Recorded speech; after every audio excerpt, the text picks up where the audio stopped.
Hey, Peace World, thanks for pressing play on another Pay Me No Mind sports and entertainment video. My name is Wood.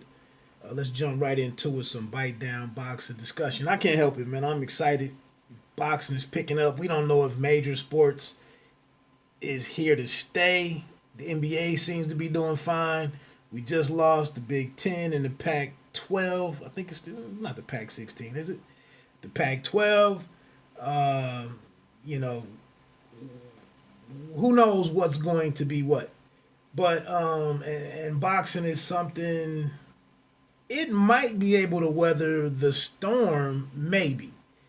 Uh because they've put in the work to put countermeasures in place and it doesn't involve a lot of people. But eventually the costs could become prohibitive in making bigger fights and whatnot, at least. So, but I'm gonna get into some Floyd Mayweather thoughts with him being in camp or in the Mayweather gym doing some work with some younger guys. Just a note on Joseph Diaz, and then some TV numbers for the Jamal James versus Dulorme PBC on Fox card from Saturday. Pretty good news there. And then I have some audio of some questions I was able to get in with David Benavidez on the teleconference or the e-conference that happened today. So look, man, Floyd Mayweather, I really don't understand where folks were coming from with a lot of folks were coming from with weighing in on Floyd Mayweather versus or pitting these two guys against one another in Gervonta Davis. I will, I'll throw the disclaimer out there that I'm not the biggest fan of how Mayweather Promotions has moved Tank Davis, but to feed into the narrative that Floyd and Gervonta Davis don't like one another, or Floyd doesn't want to see Gervonta Davis shine or shine more than him, so on and so forth. A lot of that stuff is just trash to me. It's misinformation. It's people following following the crowd. I felt like that last fight that was in Atlanta with Gamboa. It was Floyd did this, Floyd didn't do that, blah, blah, blah. Floyd is trying to groom Davis into box office status.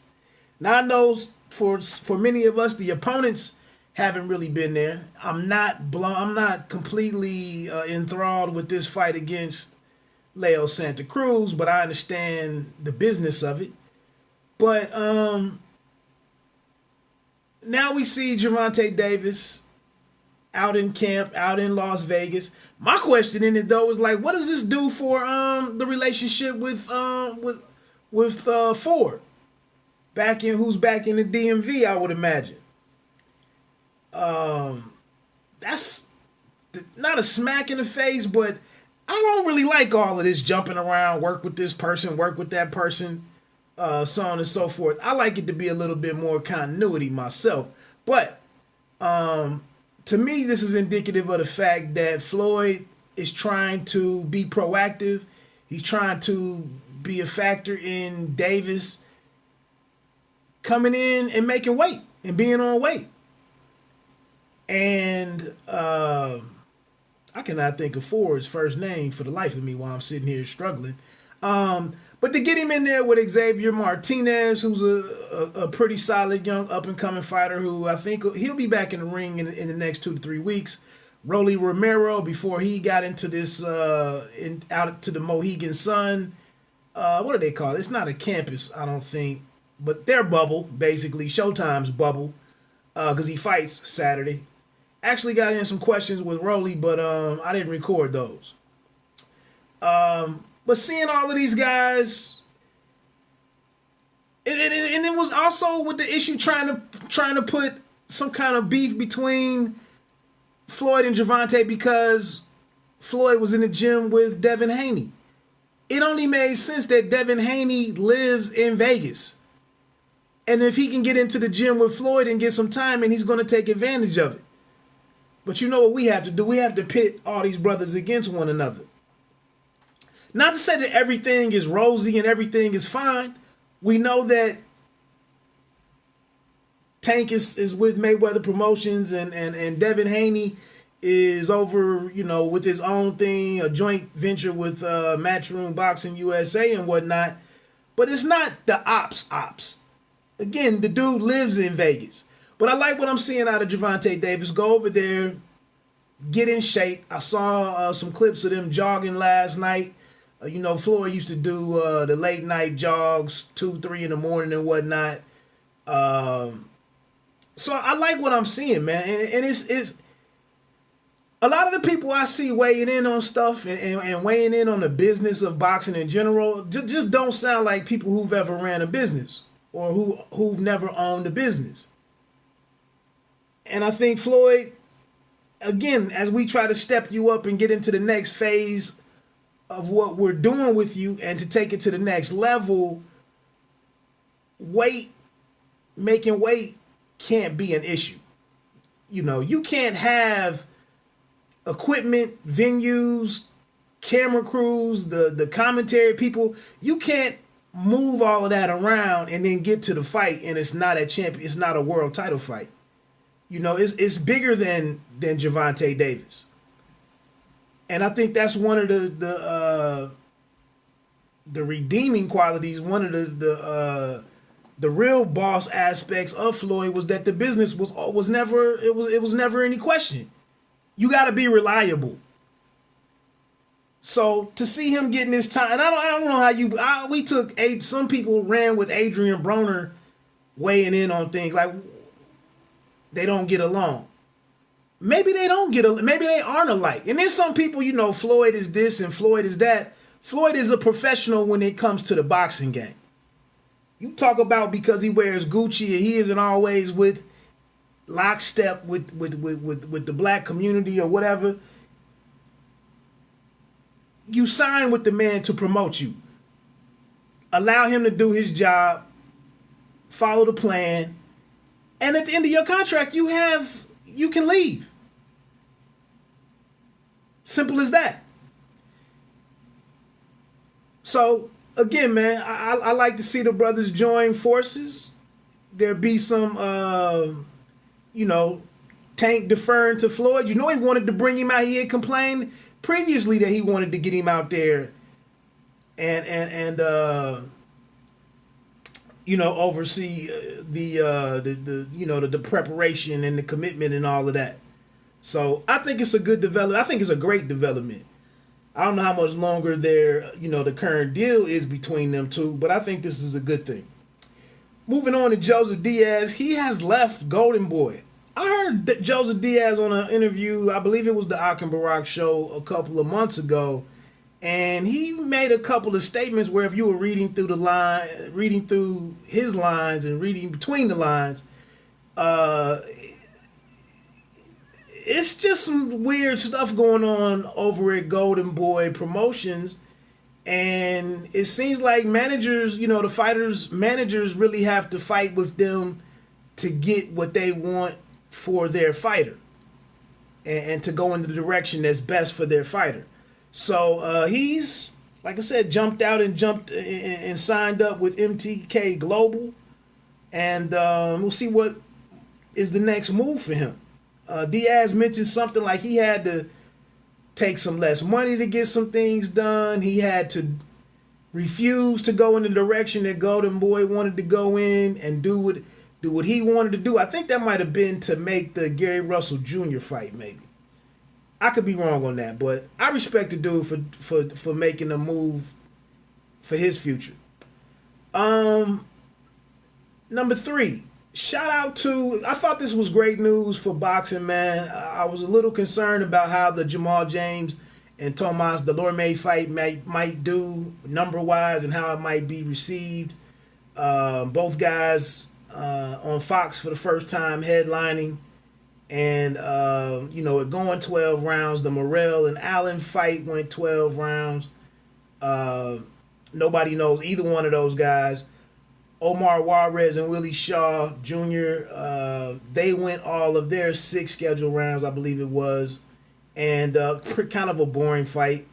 But this was the highest peak viewership number since June 9th, when boxing returned with the Shakur Stevenson versus Carabello fight, which only did a peak of 609,000 and an average viewership of 397,000. So James versus Dulorme peaked at 1,224,000, and then had an average of a little over 1 million. So I think that's pretty decent, man. I mean, you can't get too mad. Back on March 7th, I want to say, was when they had Konoski and Hellenius.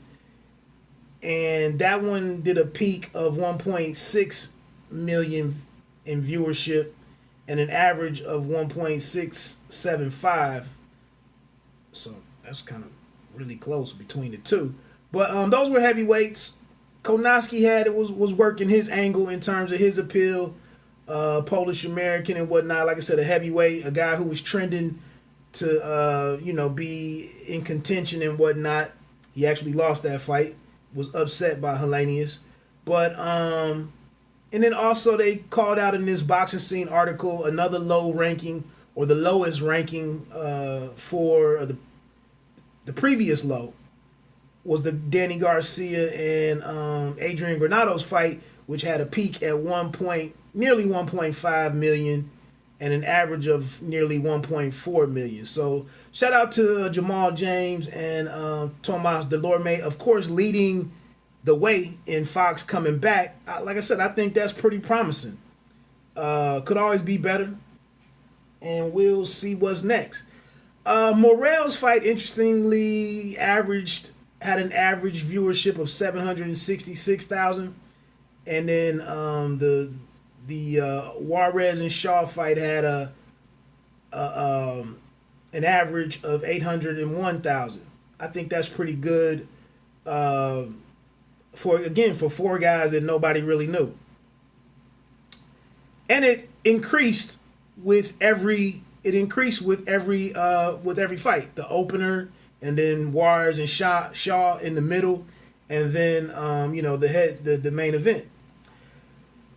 Kind of a bad sign, but I think this is pretty much expected. When the action shifted over to FS1 for the 3 fights over there with Vito Milnicki, Fox against Santa Maria, and the heavyweight fight, Coffey and Pena, whatever, they only had a peak of 150,000 viewers, or viewership of 150,000, and then had an average of 127,000. I'm going to be honest with you, I did not bother to go over and follow the action over there that night. I had some stuff I had going on, and I parted ways with the boxing after the main card.